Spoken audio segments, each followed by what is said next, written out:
Hello, welcome to Compelling Conversations. I'm Dara Rosenbaum, a founding partner and attorney at Rosenbaum & Taylor in New York. My own journey has shown me the value of learning from other people, learning from their mistakes and learning from their successes as well as from their failures. That's actually what led me to start this show. In each episode, my goal is to have a compelling conversation with a business owner, business leader, or other inspiring person who can share with you their advice, their experience, and their perspective. And I hope you'll be just as inspired by them as I'm sure I will be. You can find this show anywhere you find your podcasts. My guest today is Danute Debney Shaw. With extensive experience leading invaluable insight, Danute Debney Shaw is uniquely poised to offer out-of-the-box decision strategies for thought and process development in leadership, management, and professional and personal areas requiring innovative solutions. Danute Debney Shaw is a managing director, international speaker, and consultant for CelaPhontus LLC. Ms. Debney Shaw has been a consulting facilitator and writer in the areas of professional, personal, group, and individual innovative strategies of thought and process development. Her background includes over 25 years in management, organization, and law, spanning such varied contexts as work for the broadcast industry, corporate, governmental, aviation, and not-for-profit organizations and agencies. A diverse cultural history and a complex platform of integrated skill sets, Ms. Debney Shaw has provided information and training for both individuals and groups across the United States and England. Utilizing her combined experience, she is known for her vision, insight, and creative strategies in decision-making and has achieved dynamic results with groups as well as individuals. I'm really looking forward to our conversation because she has so much to share. So Danute, thank you so much for being here. It is a pleasure to have you. Thank you so much for that beautiful and comprehensive introduction. I think you've covered every inch of it right there. Well, we'll poke at some of those things and pull at some of those threads. I'm very delighted to be here. Thank you. Wonderful. So I think the first thing I probably have to ask is, what is a CelaPhontus? Well, CelaPhontus is it's a construct. And I deliberately wanted to create an abstract construct. It's like, if I could give an example, it's like Raytheon. Until you know it's a defense industry entity, you really don't know that. And I wanted to create that as sort of the umbrella for the Danute Debney Shaw effort.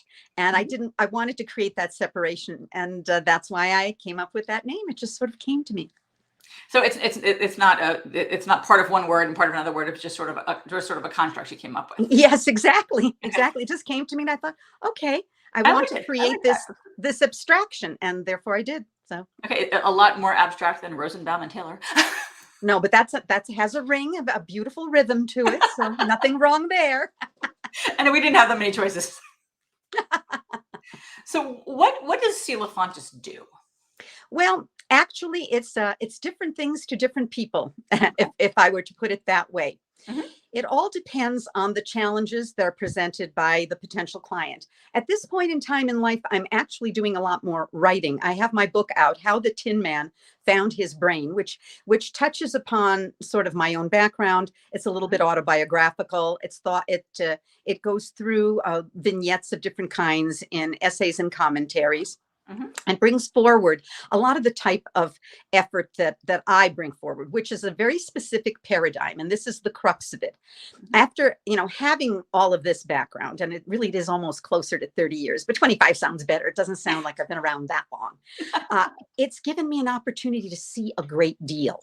And I was out of law school since 1996. I've worked for the federal courts for 5 years in the bankruptcy area, and some of the other things that you have mentioned, in aviation and in these various industries. And it's given me an opportunity to see how people succeed, how they fail, how do the truly successful people go about life.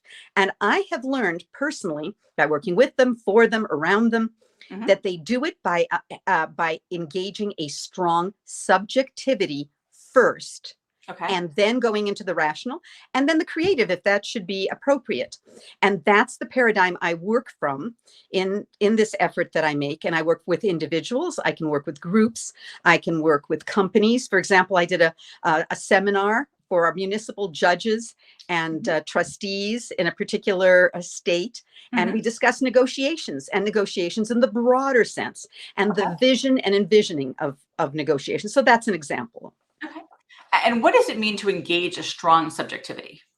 Well, here it's really the truth, in my thinking, to mental agility. Okay. Subjectivity is the perspective and the perception. I've spent a number of years working in the federal practice area in Washington, D.C. And in fact, I am now non-exclusively represented by the Washington, D.C. Speakers Bureau, and I'm very excited about being able to do some work with them to bring some of this information forward. This subjectivity is something people often don't consider consciously. Vision is not something we as attorneys are generally taught in school. I think you may agree. That's not something. Syllogistic reasoning, from this to that, therefore the other. You know, there's a reason. We have building blocks in logic and in the rational and the cognitive processes. So there's a very good reason why the training is so heavily, I want to say, skewed in that direction. We're not taught to vision, to perceive, to look at the larger picture. And I have to tell you, over the course of this journey that I've taken, particularly in the legal community, I have seen why businesses fail, why they succeed, how people regroup, how they don't sometimes, how large companies sometimes miss the whole point of how to revise, review, and readdress issues, how individuals comprising these groups are lost in that. Even though they have a very strong logic, they're often missing the boat by not seeing the bigger picture. And that also happens in trying to construct a case and move a case forward. I've worked on a contract basis very often in Washington, D.C., worked with other people, various teams, sometimes large, sometimes small, sometimes directly with an of counsel or partner, and sometimes just, you know, with fellow colleagues doing analysis and helping a case go in a certain direction. And I've had the opportunity to often see attorneys who are clearly brilliant in one particular aspect of moving the issues forward based on a timeline, but often missing the nuances in a variety of ways that would create a greater and stronger positioning, frankly, and possible outcome. So in that situation, you're working on a particular case, you're working with them on a particular issue or a particular matter. Are you also going into companies and working sort of on their bigger picture in terms of, you know, either their culture or their structure or their decision making, or is it sort of issue based? Well, it is issue based, but it's diverse. So let me also kind of do a separation here. As an attorney, and I still do work on different matters. I am brought in sometimes, again, with a group, sometimes with as a couple of individuals working on a particular matter. I still keep my hand in with that. Right. But on the decision strategy side, I am not advising in a legal capacity. I'm barred in Washington, D.C. and in California. Okay. But those are like sort of separate tracks. And I love the law. I love the law. And I love being able to keep my hand in and keep myself involved in all of that. But that's not part of the decision strategy work that I do. The decision strategy work that I do involves the issues that I've just discussed, that subjectivity, that thought and process development. When there is some kind of interface, for example, if I'm dealing with a client or an organization and legal guidance would be, they would benefit from some strong legal guidance, I bring that issue up and suggest to them that they refer to the proper authority. I don't mix those two. Now, as to how I work with different entities and individuals, it depends on their need. For example, there was a company that came to me not long ago, a small company. They own a couple of locations. Part of the problem for them is that they are a family-owned business. So this is a smaller company. This is not a large corporation, but it has significant assets. The problem is that they're a family. The benefit is that they're a family. And so in their case, vision was not the biggest issue. The biggest issue there was to create a stronger infrastructure and develop the underpinnings, which were a little bit loosey-goosey. On the other hand, for example, as I mentioned earlier, doing the seminar for these judges and trustees and others, that was, I was called in by an organization it's a state organization that supports these particular servants of the state and offers different kinds of talks and workshops. And they heard of me through, I don't know what, actually, I think someone referred them to me and they said, well, could you do this? And I certainly could and did. And so, we were talking to people who, it was a negotiation seminar, but the Right. thing is, these are judges. They don't often negotiate things, Right.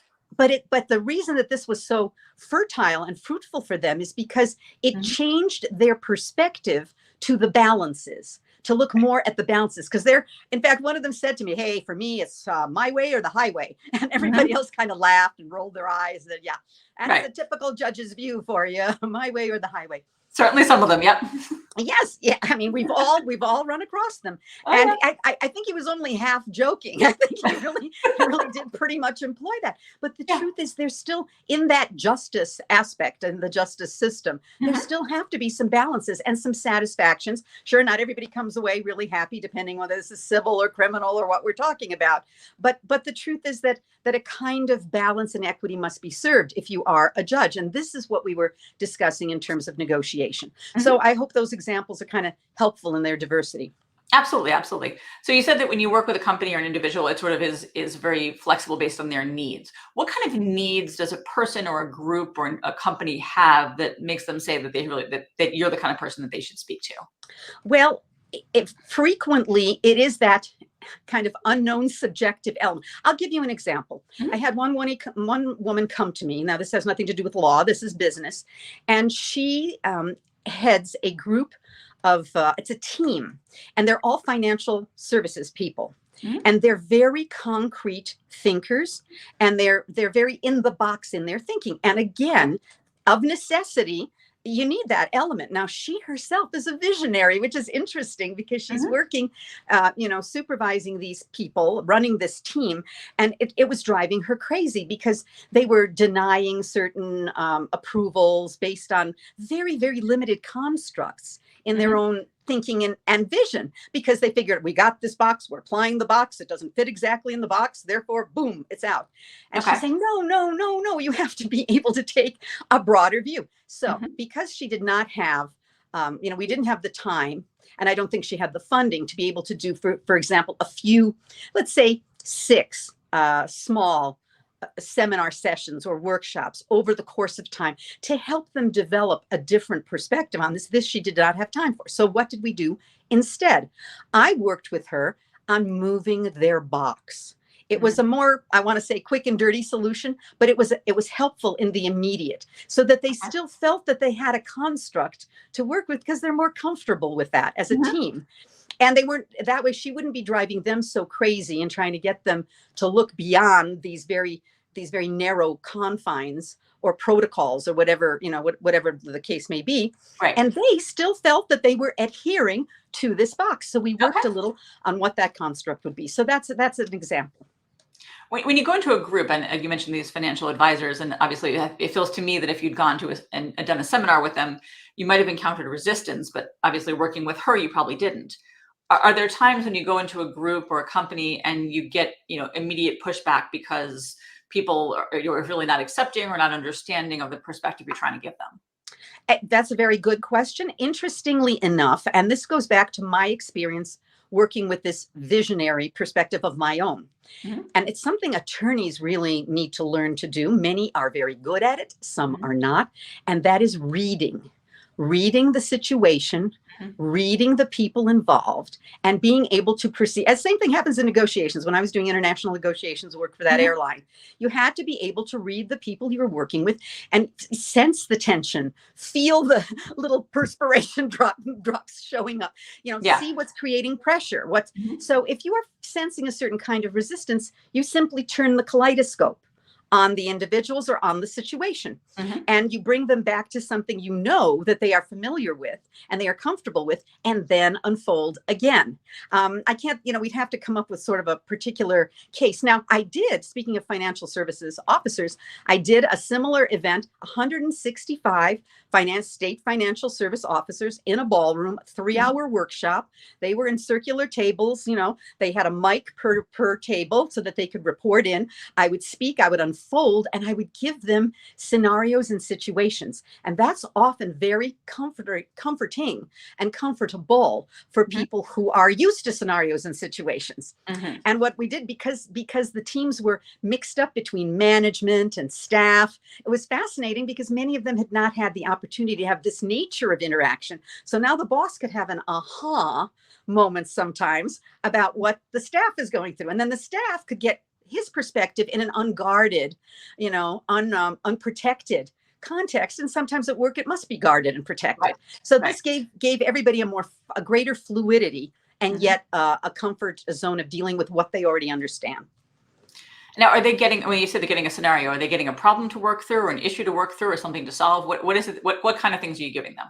Any and all of the above, Okay. depending. See, what happens when for example, when we set this up, they say, can you do a communications seminar for them? They're Mhm. having problems both, vertically and horizontally. It's a unilateral issue. It's an issue within the company. And this is based on complaints and concerns that have been reported to this support organization. Like, could you do something for us where we bring in blah, blah, and maybe we can talk about this or that or the other. So she gave me that perspective. See, often what happens with these types of seminars, and there's nothing wrong with having a succinct platform and program that you're trying to introduce a group to for their potential ability to just work through that and work with it Mhm. as a support element. But what Mhm. I do is I like to assess what the issues and challenges are first, and then determine what can be done about them. So I asked her for the list. What are the problems? What are the problems that they're reporting? What are the issues that they're having? So I built that into both the points that I was making, and then when it came to the scenarios, I gave them situations,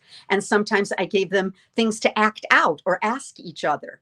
And some of this was humorous, some of this was a little more serious, but they had a lot of fun with it, and they were able to make notes. You could see the aha happening Mhm. in eyeballs, and people really did enjoy the event because they got into the nitty gritty of what it was you were unfolding for them.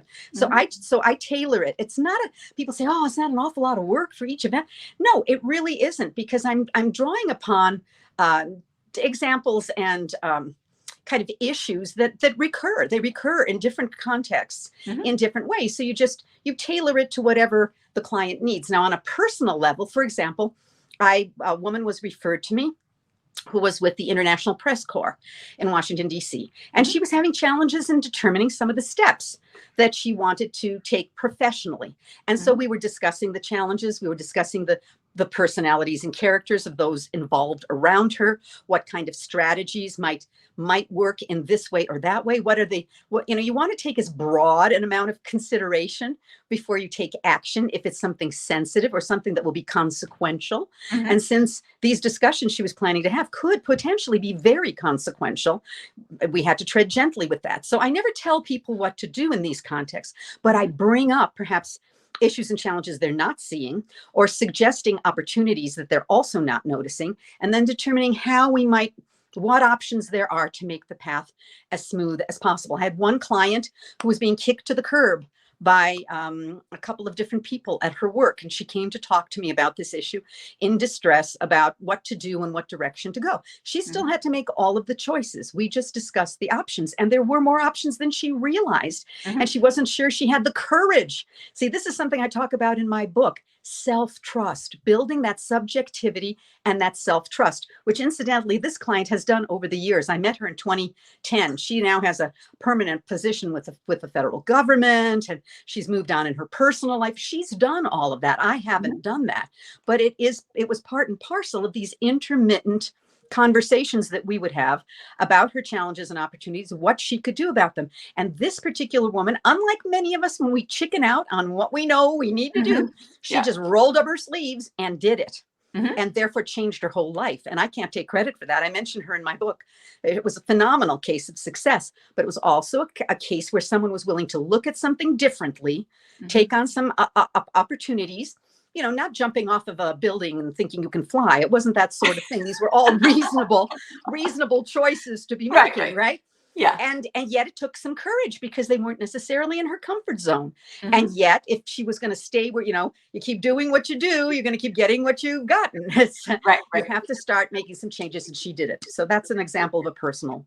That's a great story. I mean, I think that's a great story where, I think one of the things that you mentioned is interesting, where people are not seeing what they don't know or not realizing certain things that you're able to bring to them. Overall, I mean, obviously you're meeting a lot of different people and a lot of different organizations. How self-aware do you find that people are with respect to areas where they need improvement or blind spots that they have? Beautiful question. This could not be a better question if I had asked you to ask me that question, because you see, that makes all the difference. So that's a very insightful point. Thank That you. makes all the difference, because people have to be willing. And see, that's another thing in terms of the way that I work. I mean, I will work with people. I can work with individuals, I can work with groups. Mhm. What's critical for me is that I can tell that whoever it is I'm working with actually has some of that subjectivity, some of that personal Mhm. awareness, and is actually willing to move forward. I mean, I'm not a psychologist. I do not Mhm. do any psychological counseling. That's a disclaimer on my website as well. Mhm. I don't do legal advice, as I've already Right. said, and I Mhm. do not counsel on children matters with children. I mean, Okay. something may come up incidentally, but I don't mentor children, Right. and Okay. those are all for good reasons. Mhm. But any other categories we can endeavor to address, because with my background, it has been so. I never planned to have all of this diverse background. It just, Uh-huh. one door would close, something else would open, and it just showed me more and more and more about how things can work. And particularly if people are willing, they don't have to, start with all of that confidence and subjective awareness and Mhm. self-trust. But if they are willing to tiptoe into these directions, that basically you can interweave the logic with the subjectivity. You Mhm. interweave the logic with the subjectivity, and you can help guide individuals into comfort zones that they never knew existed before, because they've just been tracked. They've been Mhm. in this track or that track, whatever that track is. Mhm. And the truth is that there are generally more options than we realize. They're not always perfect options, Mhm. or options that will satisfy in the short term immediately. Right. But many of them will take us down a path where we will get to our objective. And you have to have that willingness. And as you say, how many people? Well, it really varies. And I try, honestly, not to take on those situations, because you can't win. In Right. the end, you're not going to be able to help somebody who isn't ready to be helped. It's Mhm. kind of like, when the student is ready, the teacher comes. It's sort of like, Right. if you're already Sure. sort of looking for this and kind of looking for Mhm. more, or looking for out of the box, that's when you need someone like me. If you're still stuck in the trenches, I mean, I can help teach a platform. I can, work for a company and help them unfold a platform that they, which is fairly mundane, fairly logical, very Mhm. straightforward. But the twist that I would add to it is the confidence, is the subjective awareness on the part of the people who are Mhm. engaging in this new process. And that's sometimes a subtlety that's hard to quantify in advance when you are Mhm. offering this kind of service, but it can be invaluable when people don't feel they're just doing something mechanistically. Right. Right. What kind? I mean, I think I have a kind of got that horse racing thing where some people just go through their careers or their life with the blinders, and they're not looking right or left, and they're not really thinking about, like you said, all Right. these different opportunities and things that may be an option for them or may not. Is there some kind of, for lack of a better term, assessment or inventory people can do, or companies can do, or groups can do before they get to you to say, listen, these are the things that we're not quite sure. Maybe you can help us refine it, but these are the things we think we need to work on. Well, that's a great place to begin, Dar, because I have to tell you that I did work for a company once, and they brought in management consultants to sort of address the linearity of everything, tighten Mhm. stuff up, let go of a few people, et cetera, et cetera. And it didn't work. It Right. totally did not work. Why did it not work? Not because the management organization was wrong, Right. not because they don't have a terrific success record and have done this sort of thing before, not at all. But the Mhm. company itself did not have that awareness for what was really going on. And Mhm. what so many of us who at that point, I was, down on the ground. This is not me within my capacity as a decision strategist working for CelaPhontus. This is when I was an employee Mhm. working within this large organization. And many of us, if not most of us, could see it was an issue of different villages that were sparring with one another and Mhm. undermining each other. And Right. that kind of subjective element, to be fair to management organizations, is very hard to deal with. First Mhm. of all, it's hard to appreciate it. It's hard to assess it, because of, you have to have certain levels of honesty and transparency on the part of the participants, and that's not always there. You kind of Mhm. have to know the culture of what's been going on and see how that factors in to all the other aspects that you were dealing with. Sure, it helps to trim. It helps to trim, to, make things concise, create greater linearity. They even Mhm. employed a certain kind of, I want to almost say, conveyor belt of activity. I mean, they did some great stuff, but what it Mhm. did was it scared everybody. They didn't know what was being done. They didn't know when it was being done. Seriously, people would just You suddenly don't want to disappear. scare people. That's not a good idea. No, no, people would disappear like suddenly that desk is empty. Is that person on vacation? I mean, it was like that because they were just going boom, boom, getting through it, getting it done. They Right. wanted to do it within a certain time frame and, Mhm.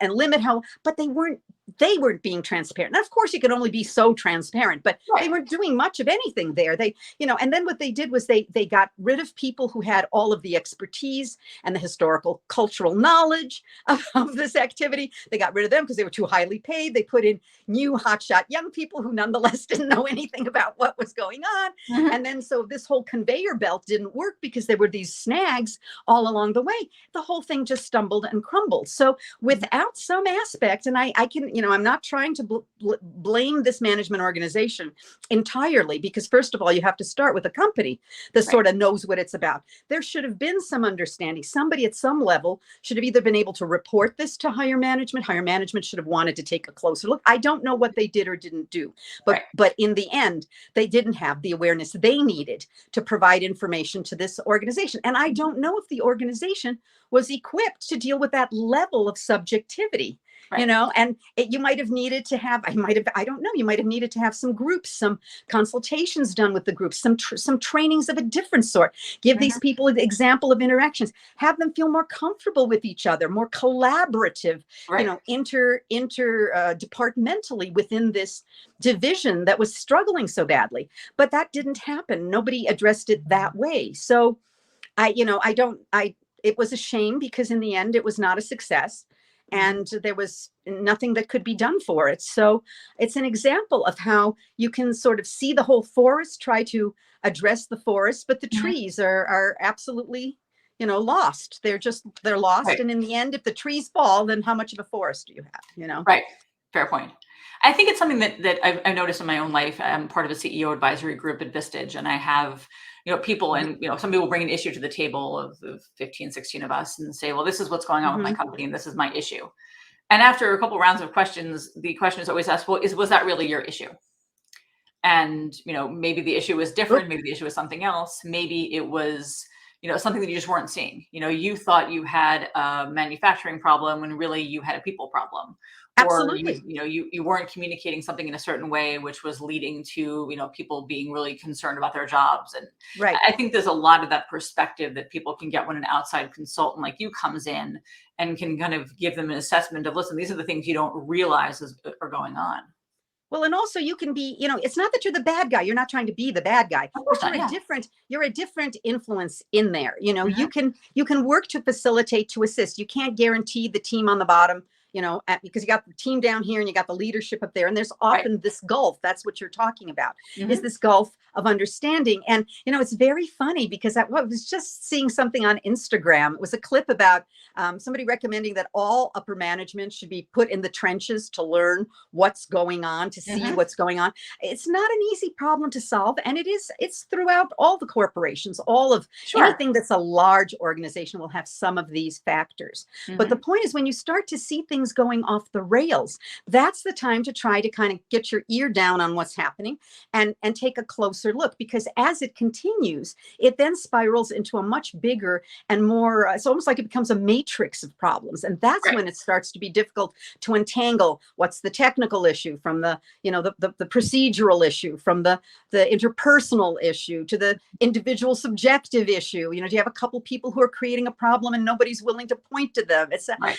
It becomes hard to determine these things. But if you can catch this earlier on and see that it's not working, it's not something to just, everybody's too busy. They're always on the next call. They're in the next conference. That's the big complaint. Everybody's always on calls. I mean, even as an attorney, it's like, find the time to do the work, because you're Sure. always, doing this other Mhm. stuff. Right. And so it's understandable that things can just get swept out, swept over, swept. You take care of it, or you take a look at it. And that Mhm. person's like, what am I looking at? What does he want me to do? Right. That kind of stuff goes on. But ultimately, it gets to a head if it's significant enough. And this is the point that I wanted to make. If there's repetition to the issue, Mhm. one-off incidents here or there, or some kind of, interdepartmental scuff over something, okay. But if it becomes a repeated thing, you can see this in the emails. That's Right. another thing about the evidence. You see it in the emails. Mhm. You can feel the tone. You can tell that there's an underlying tension, or that suddenly people are copying all sorts of people to cover their backs because they're Yeah. afraid of this or that going on. Mhm. I mean, it's not that, you, to be blind to it entirely is actually almost difficult. I can understand the challenges of trying to address it, or Mhm. knowing what to address or how Right. to address it. That I can understand. But the challenges are usually pretty evident long before they blow up. Well, I think it becomes willful blindness. I think it's like, we don't want to deal with that. We're going to, we're going to provide the service, we're going to make the product, we're going to practice the Right. profession, whatever it is we're going to do, one day after another, and nobody really wants to stop and look around and say, well, what's the health of the company? How are those relationships? What is Right. this department doing with that department? Or we have, are we working together as a group? It's just, Yeah. like, make the product, provide the Yeah. service, practice the Exactly. profession. Exactly. And that's the same thing that also happens in law firms. Oh yeah. There's a timeline. You got this to do and that to do and that, and then you're pushing for that. Sure, I'm not saying that there's no vision at the Mhm. onset, but you're pushing for certain objectives, and you need to understand and also you need to understand what your objective is. Obviously, with businesses, ultimately it ends up being the bottom line, as Sure. much as they may or may not, be involved or have any hands-on care of their staff and Mhm. those who are serving that company. But Right. there is a bottom line. But to Mhm. achieve that, it's like somebody, I think it was Elon Musk, who said that he finally learned that having good people, who are doing a good job, really matters. It's not Mhm. just it's not just the intellect. It's not just what they can bring to the picture. I mean, that sounds simplistic, but he was saying Right. it to make a point. Mhm. You want people to be good, to feel good, and to feel that they're contributing. We've heard this before. Of But to course. make that happen, to facilitate that, again, whose job is it? Who got Mhm. hired to come in and I'm gonna make sure this team is really happy. I'm gonna talk to them once a week. I mean, there are attempts being Mhm. made like that to, Right. have reports, but a lot of people are afraid to say something. They don't want to create dissension. They're afraid if they do speak up. So, it's not always that easy. And again, it depends what kind of problem, how significant a problem. I just talked to some employees. I love to talk to people. These are employees at an airport, and they Mhm. they do a shuttle service. Every single one of them has said how much they love their job. Hmm. Every single one. I'm like, oh That's my great. goodness. It's a pretty simple, straightforward job. You're just driving, you're picking up luggage, you're unloading. He said, oh yes, we talk to a lot of people who they're either excited because they're going away or excited because they're coming home. And Okay. Yeah, then definitely. our employers are great. The pay is great. They take care of us. Now that's of course on a fairly small level, but Mhm. that's taking care of your people and having them do that extra bit because they really want to. They really want to. And that's, the bigger the company, the harder that is. Now, if you take that on a very micro level of decision making and subjectivity and Mhm. outcomes, positive outcomes, I remember before I even became an attorney, I met an attorney through a friend, and now this is not big corporations and business. This is, for example, this is divorce law. And his whole goal, and this is how he believes he is best servicing his client, is to strip the other party of every cent possible. He admitted this. This is what he was saying to me. Mhm. Now, of course, this is not every attorney, but this is just Right. one Okay. man admitting, But some certainly, yeah. and that's one man admitting. And I said, yes, but this woman that you're talking about, she's got children that she's going to have to share with this man and continue to have contact. And she didn't initially want this kind of acrimonious relationship, but he was kind of pushing her. And see, and that's another thing when it comes to being an attorney, whether that's for a corporation or for, on a smaller level for individuals or individual businesses, you have to take the whole picture into account of what will create success for that business, for that individual. In Mhm. this case, she could have gotten a little less money. Not, I'm not saying don't protect her, don't let her Right. have the money she deserves, Mhm. but also been able to maintain a better relationship. And the same thing works with businesses.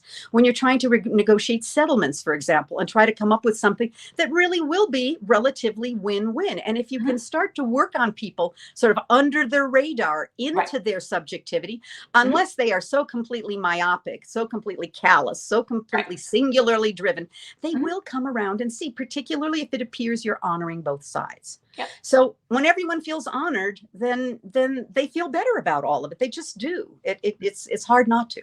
Absolutely. Absolutely. I'd love to hear a little bit more about the book. So, How the Tin Man Found His Brain. Right. Well, it's a book about 20 years in the making, Okay. and it's a different book now than it would have been. It is a Hmm. collection of essays and commentaries. So Okay. they're short chapters, and they're meant to inspire, to motivate, to support people. And the theme, of course, is this subjective awareness throughout the whole thing. I point out, and in different chapters, different examples to sort of strike a chord with different readers. For one thing, somebody who might relate to something, to an example that's from business, might relate better to this. One that might relate more to interpersonal relationships might relate better to that. But the ongoing themes are self-trust and resilience, and how one gets through that. Now, I also go into some personal stuff. My mother spent time in a Siberian labor camp. My father spent time in a German labor camp.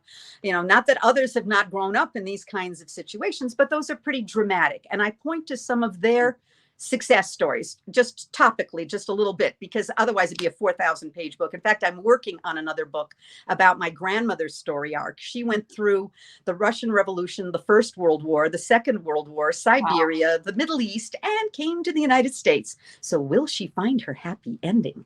That's that book could be 4,000 pages as well. Exactly. And that's why, I have no shortage of stories. It's going to be about culling things down and creating some kind of, because again, it's also going to be a teaching example. And we all have them. That's another point from my book. If we dig into our families, into our backgrounds, into those of our friends, there's all sorts of, whether it's overcoming drug addiction, whether it's going through wars, whether it's going through domestic abuse, whether it's going through horrible financial challenges from the get-go. You're working, you lose the job, you're working, all of these things create the kinds of pressures that ultimately mold our lives and make us who we are. And so this book is about a support. And the reason I mentioned a couple of dramatic stories from my family, it's because it's like suddenly, wow, that's like deep, serious stuff. But it's because it's on the spectrum. It's on the spectrum of stuff that happens in life.